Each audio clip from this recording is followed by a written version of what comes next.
What happens when one of Britain's most beloved comedic actors sits down for what should be a friendly chat, but instead faces the most shocking verbal attack ever witnessed on daytime television?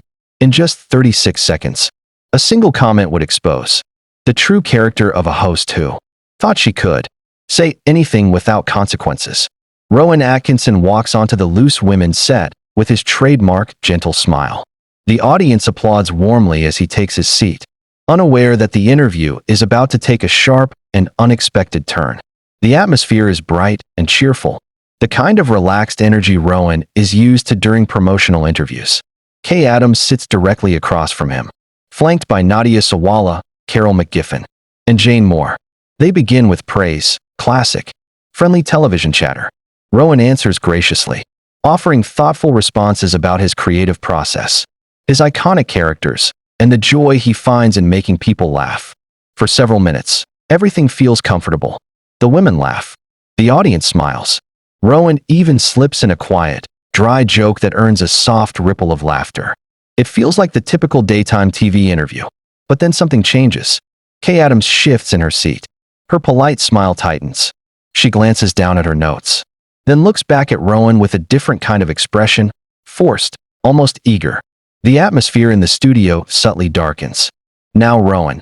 She begins in a tone that instantly changes the room's temperature. I have to ask you about something that has been in the papers recently. The other panelists exchange uneasy glances.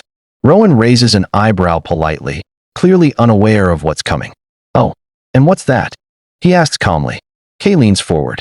Well, there have been stories. Stories about your personal life.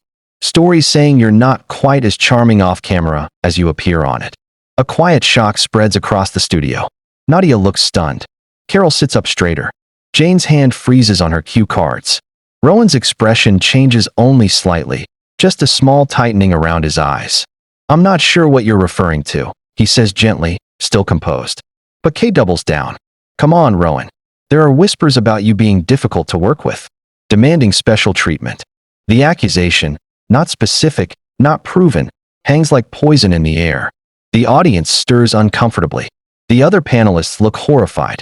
The tone of the show has changed entirely. Rowan takes a slow breath and answers with quiet dignity.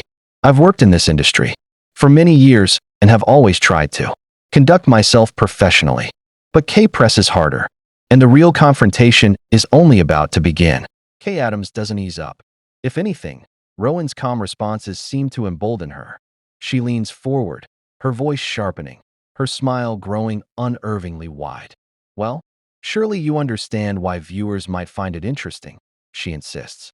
When someone has built a career on being likable, isn't it important to know what they're really like behind the scenes? The panelists freeze in disbelief. Nadia's eyes dart around the table. Carol slowly shakes her head. Jane looks like she wants to disappear under the desk. Rowan maintains his composure, though a subtle tension has entered his posture.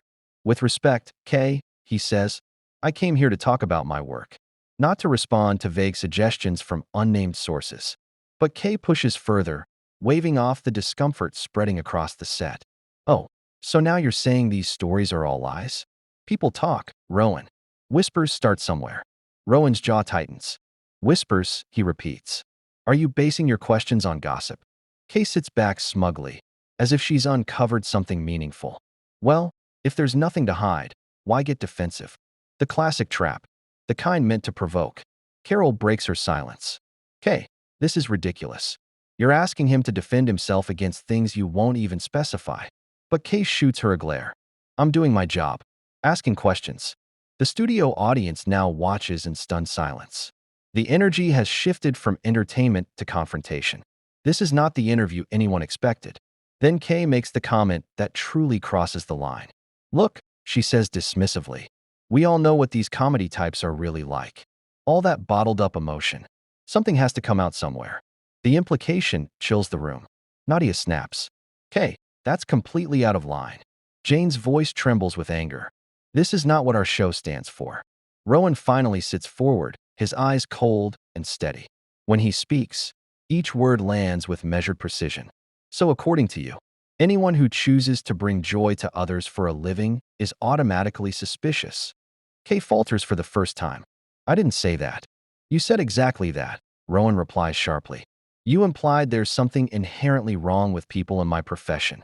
The audience shifts, sensing the gravity in his voice.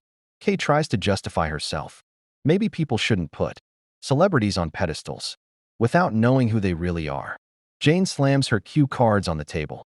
We ask real questions, not baseless accusations. The panel is in chaos, and for the first time Kaye realizes she has no support. Rowan, disappointed but composed, prepares to walk away from the escalating hostility. The atmosphere on set is heavy, an uncomfortable mixture of shock and disbelief. Kaye Adams sits rigidly, her expression twisting between defensiveness and panic. She knows she has pushed too far, but instead of retreating, she stubbornly digs in deeper. Rowan Atkinson, however, has reached his limit. You know what's unfortunate? He begins quietly, addressing Kaye directly. You had an opportunity today, a chance to have a meaningful conversation about creativity, storytelling, and the joy that comedy brings to people. The room falls utterly silent.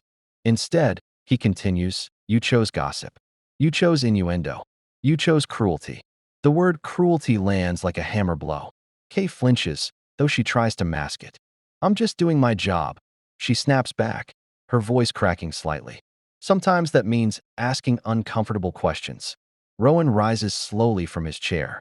The other panelists instinctively straighten as though witnessing something significant. No, Rowan replies softly. Your job is to inform and entertain. Today you've done neither. Today you've been unkind. The entire panel looks devastated. Nadia seems on the verge of tears. Carol shakes her head in disbelief. Jane stares at Kaye as though seeing her differently for the first time. Maybe we could start over, Nadia pleads quietly. Talk about your new project. But Rowan simply shakes his head. I think it's best if I leave. Kaye's voice turns shrill. Oh, so you're going to storm off like a prima donna? Doesn't that prove my point?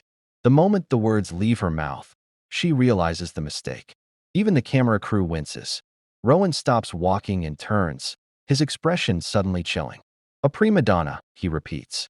For refusing to sit here, while you attack my character and my profession without a shred of evidence. Kaye swallows hard, but says nothing. He continues, each word controlled and razor sharp. This isn't journalism. This isn't even entertainment. This is something far uglier. Carol tries to interject, her voice breaking. Rowan, please understand, this is not how we work. We're horrified. Rowan nods kindly at her and at the others.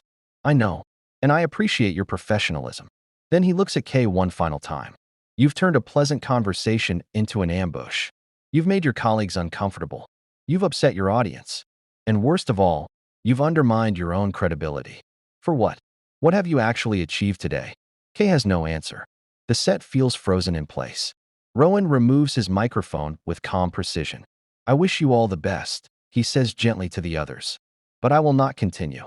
He turns to leave, and the silence behind him is overwhelming. Rowan is only a few steps from the edge of the set when Kaye Adams makes one final desperate attempt to salvage control. Well, she calls out, her voice wobbling.